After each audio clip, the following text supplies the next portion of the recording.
माहौल क्या कह रहा है आपके प्रत्याशी का? माहौल ये कह रहा है कि हमारा प्रत्याशी अरविंद राजभर जी जीत रहे हैं और मोदी जी की सरकार पूर्ण बहुमत से आगे से बन रही है। विपक्षी भी कह रहे हैं कि हम 80 की 80 सीट जीत रहे हैं, उपचुनाव जीते हैं घोसी का, ये चुनाव हमारे फेवर में होगा, जीतने नहीं देंगे। विपक्षी तो सपना देख रहा है, विपक्षी सपना देख रहा है, हम सपने को साकार करने जा रहे हैं मोदी जी के साथ में। मोदी जी के साथ में बिल्कुल मतलब साफ है कि डबल इंजन की सरकार फिर बनेगी। बिल्कुल बन भरोसा है 200% भरोसा है। अच्छा 200% विश्वास है जी अपने नेता पे भी। बिल्कुल। केवल उत्तर प्रदेश नहीं, देश में बहुत चलिए एक सवाल होगा, आज बहन जी की सरकार हो चाहे माननीय अखिलेश जी की सरकार के रहते हो, इस लायक हैसियत में नहीं हो कि हारे हुए को एमएलसी बना के सरकार पर बैठा दे। तो अब पैदल वाले की तुलना कुर्सी वालों से करना एक हास्यास्पद भी कहा जाएगा। मतलब साफ है, बता देना चाहता हूँ कि खरबूजे पे मतलब छुड़ा खरबूजा पे गिरे या छुड़े पे खरबूजा गिरे, कटना खरबूजे का है। यानी कि माहौल इनका अरविंद राजभर का कह रहा है कि अरविंद राजभर की जीत तय है। मोदी सरकार बननी तय है, डबल इंजन सरकार भी बनेगी निश्चित, इसमें कहीं फट नहीं। देख रहे हैं हिंदुस्तान तक न्यूज, मनोज टाइगर के साथ। बता दूं इस वक्त मैं मीरनगंज में हूं, यानी ओम प्रकाश राजभर का गांव है ये। विपक्षी लोग यानी राजनीतिक सियासत के लोग कहते हैं कि इनका बनारस चंदौली साइड में घर है, निवासी हैं, पर होंगे लेकिन कुछ सालों से जो ये निवासी हो चुके हैं मीरनगंज के। और दिखा देना चाहता हूं इनका केंद्रीय कार्यालय है, पीला झंडा दिखाई दे रहा है और उसी पार्टी के कुछ हर समाज के लोग यहाँ पर खड़े हैं। और आज आने का मकसद हुआ कि दलित समाज का इनका एक बैठक था जिसमें हजारों लोग, घोसी क्षेत्र के दलित समाज के लोग इनके मीटिंग हॉल में बैठे हुए नजर आए और कहीं ना कहीं अपनी बातों से संबोधन किया मंत्री ओम प्रकाश राजभर ने। क्या कुछ बातें हुई, क्या कुछ सियासत हुआ, क्या सरगर्मी है घोसी लोकसभा को लेकर, अभी देखना बाकी होगा। आइए यहाँ के जो क्षेत्रीय लोग हैं, नेता हैं, कार्यकर्ता, इनसे मैं पूछने का प्रयास करूंगा कि चुनाव क्या कह रहा है, लोकसभा घोसी का माहौल क्या कह रहा है और किसके देखते हैं कि सिंहासन पे कौन बैठता है घोसी लोकसभा में। तो स्वागत है सर आपका मेरे चैनल पे। मैं लल्लन प्रसाद हूँ आपके चैनल पर, आपको धन्यवाद। पूछे, प्रश्न पूछिए।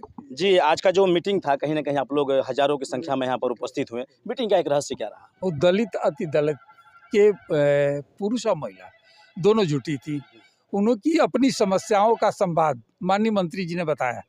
माननीय मंत्री जी ने बताया आज उद्देश्य है कि घोसी लोकसभा के इनका लड़का ही प्रत्याशी है। इंडिया गठबंधन के नेता हैं, अच्छे नेता हैं, जो कि कहते हैं कि दलित इनके साथ नहीं है ओपी राजभर के साथ, क्या कहेंगे? नहीं, बिल्कुल है, ऐसा कहना ही बेकार है कि उनके साथ नहीं है। ये चूंकि हम लोग दिल्ली, मैं स्वयं दिल्ली या लखनऊ घूम के देखता हूँ, अच्छे अच्छे लोगों के साथ देखा। तो ये कहना दूसरे को कि वो दोषी नहीं, अगर अपने मन में झांक लेते तो आज आपको मैं बता दूं, देश में प्रथम कांग्रेस राज करने वाला नेहरू इंदिरा के साथ मैं देखा 15-20 साल, वो जीरो पर न होती। उसके बाद बहन जी को ले लीजिए, ये भी 20 साल सीएम बनी। आज कितने पॉइंट है आपको खूब अच्छी तरह से ज्ञान है कहाँ है। दूसरे नंबर पर सब अखिलेश जी के हैं, माननीय समाजवादी पार्टी के लोग।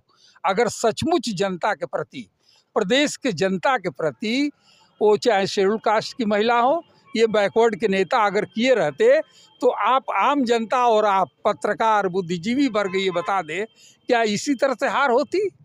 ये कभी अब सीएम बनने की नौबत नहीं, जिसके पास 423 में एक विधायक रह जाता हो। आप भी जानते हो माननीय उमाशंकर सिंह की जीत हार, एक विधायक किस तरह से प्रतिष्ठा बची। दूसरा, अखिलेश के पास 10-20-50 सीएम नहीं ना बन सकते। भारतीय जनता पार्टी अपने घटक गठबंधन के 38 दलों को मिलाया, सोच इनकी जो भी रही हो आप देख रहे हैं। मंदिर का झगड़ा, माहौल नेताजी माहौल क्या कह रहा है? घोसी का 3 प्रत्याशी हैं, दिग्गज हैं, चौहान जी हैं, एक तरफ राय साहब हैं, आपके अरविंद राजभर युवा हैं, क्या लग रहा है त्रिकोणीय लड़ाई होगी कि एक तरफा चुनाव के फेवर में रहेगा? नहीं, त्रिकोणीय लड़ाई हो लेकिन जीत हमारी होगी। जीत लड़ाई होगी पर जीत आपकी हमारी होगी, क्योंकि चौहान का जो उदाहरण दे रहे हैं आपने भी देखा, इसके पहले ये विधायक दारा सिंह चौहान हारे, यही सांसद, यही माननीय मंत्री जी ने एमएलसी बनवाया और कैबिनेट मिनिस्टर बनवा दिया हारे हुए व्यक्ति को। आज बहन जी की सरकार हो चाहे माननीय अखिलेश जी की सरकार के रहते हो, इस लायक हैसियत में नहीं हो कि हारे हुए को एमएलसी बना के सरकार पर बैठा दे। तो अब पैदल वाले की तुलना कुर्सी वालों से करना एक हास्यास्पद भी कहा जाएगा। मतलब साफ है, बता देना चाहता हूँ कि खरबूजे पे मतलब छुड़ा खरबूजा पे गिरे या छुड़े पे खरबूजा गिरे, कटना खरबूजे का है। यानी कि माहौल इनका अरविंद राजभर का कह रहा है कि अरविंद राजभर की जीत तय है। मोदी सरकार बननी तय है, डबल इंजन सरकार भी बनेगी निश्चित, इसमें कहीं फट नहीं है। अच्छा, आपके नेता युवा हैं, अरविंद राजभर हैं, अगर ये जीतते हैं, सिंहासन बैठते हैं, दिल्ली जाते हैं, तो एक युवाओं के लिए के रोजगार को देखते हुए क्या एक पहल रहेगी, प्राथमिकता क्या रहेगा? पहला प्राथमिकता सरकार की देखिए, अब रहा कि सरकार के जो पॉलिसी बनती हो, जिसकी सरकार, सबका मैनिफेस्टो है। हमारा आपका समझौता है कि दोनों का समझौता है। जिस तरह अखिलेश यादव पहली बार मुख्यमंत्री बने तो युवाओं के लैपटॉप बंटवाया, तमाम युवाओं के एजुकेशन के क्षेत्र में कई कदम उन्होंने उठाया। ये युवा है, दिल्ली जाएंगे और पूर्वांचल के एक बेटा बन के जाएंगे दिल्ली में, दहाड़ेंगे सदन में, तो युवाओं के लिए स्पेशल क्या एजुकेशन को लेकर? जो सरकार की पॉलिसी हो, जो इस सरकार, इनकी पार्टी की पॉलिसी है, निःशुल्क शिक्षा चिकित्सा, हमें माननीय ओम प्रकाश राजभर जी हमेशा बल देते हैं। दूसरा बल ये इनका सरल है कि समाज के शोषित वंचित के लोगों का नेतृत्व मैं करूं, क्योंकि बंटवारा जातियों का शेड्यूल कास्ट और शेड्यूल ट्राइब और बैकवर्ड 3 कैटेगरी में हुआ। इनका कहना है कि जो वंचित रह गए उनका मैं नेतृत्व करी, उनकी आवाज़ उठाऊं। तो उनका बेटा है, वो भी डॉक्टरेट है, PhD पढ़ा है, तो अपनी आवाज़ उठाएगा। अखिलेश जैसा नहीं करेगा कि प्रमोशन की बिल बैकवर्ड को नेते के फाड़ के फेंक देगा। अखिलेश जैसा नहीं करेगा। राजीव राय मीडिया कॉन्फ्रेंस में भी 2-3 दिन पहले बोले थे उन्होंने कि ओम प्रकाश राजभर मतलब ये अपना क्षेत्र छोड़कर चल लिए। नहीं, राजीव राव को मैं बता दूं कि जनता अगर होती, कुछ होते, हम लोगों का संपर्क है, राजीव राव बहुत कम लोगों से मिलना जुलना चाहते हैं, इसलिए कि सुखी संपन्न है, उनके पास कॉलेज चलता है, तो इसी में रहने वाला ये भर गुण चमार के बीच में कितना रहेगा आप लोग तय कर लीजिए। इसी में तो अखिलेश यादव भी घूमते हैं, आपके मंत्री जी कहा करते हैं। कौन मंत्री ओम प्रकाश राजभर बात ही नहीं कि, लेकिन इनकी तो दोनों में अंतर है ना, इस भर में और शहरी में। जो 4 बार CM परिवार रह चुका हो, उन दोनों में अंतर हो चुका है ना।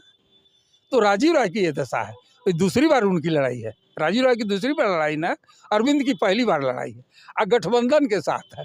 वो क्या गठबंधन करते, अभी माननीय मंत्री जी की आपने सुना कि अगर ये मायावती को प्रधानमंत्री मान लेते तो मैं उनके साथ ही हो जाता, लेकिन नहीं सकार लेते कि मैं ही बनूंगा। तो आपको तो उतना बनने के लिए बहुमत लाना पड़ेगा ना सर। 260-70 जाएंगे तब ना बहुमत बनेगी। प्रधानमंत्री का, प्रदेश का झगड़ा नहीं है, झगड़ा PM प्रधानमंत्री का, देश का सवाल है। तो क्या कोई ऐसा आंकड़ा है जिसमें 270 ही पार कर जाए?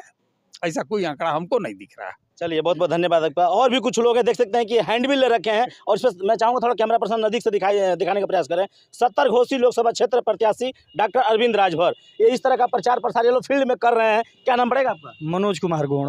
मनोज कुमार गौड़ जी जी घोसी लोकसभा से ही हैं। जी। क्या माहौल क्या कह रहा है आपके प्रत्याशी का? माहौल ये कह रहा है कि हमारा प्रत्याशी अरविंद राजभर जी जीत रहे हैं और मोदी जी की सरकार पूर्ण बहुमत से आगे से बन रही है। विपक्षी भी कह रहे हैं कि हम 80 की 80 सीट जीत रहे हैं, उपचुनाव जीते हैं घोसी का, ये चुनाव हमारे फेवर में होगा, जीतने नहीं देंगे। विपक्षी तो सपना देख रहा है, विपक्षी सपना देख रहा है, हम सपने को साकार करने जा रहे हैं मोदी जी के साथ में। मोदी जी के साथ में बिल्कुल, मतलब साफ है कि डबल इंजन की सरकार फिर बनेगी। बिल्कुल बन, भरोसा है, 200% भरोसा है। अच्छा 200% विश्वास है जी, अपने नेता पे भी। बिल्कुल। केवल उत्तर प्रदेश नहीं, देश में बहुत चलिए, एक सवाल होगा, एक राजनीतिक में कहीं ना कहीं पिछला पुराना सवाल होगा। आपके मंत्री जी कहा करते थे बड़े बड़े मंचों पे कि जब हम शासन सत्ता में आएंगे तो कहीं ना कहीं दारू को बंद कराएंगे, बैन कराएंगे, क्या कहेंगे? ये भी सत्य है। अगर मंत्री जी आने वाले इस समय में शासन सत्ता में फिर मौका मिला सरकार के साथ, तो ये भी होना तय है कि प्रदेश में, उत्तर प्रदेश में दारू बंद होगा, पूर्ण रूप से बंद होगा, जैसे गुजरात और बिहार में बंद हुआ है।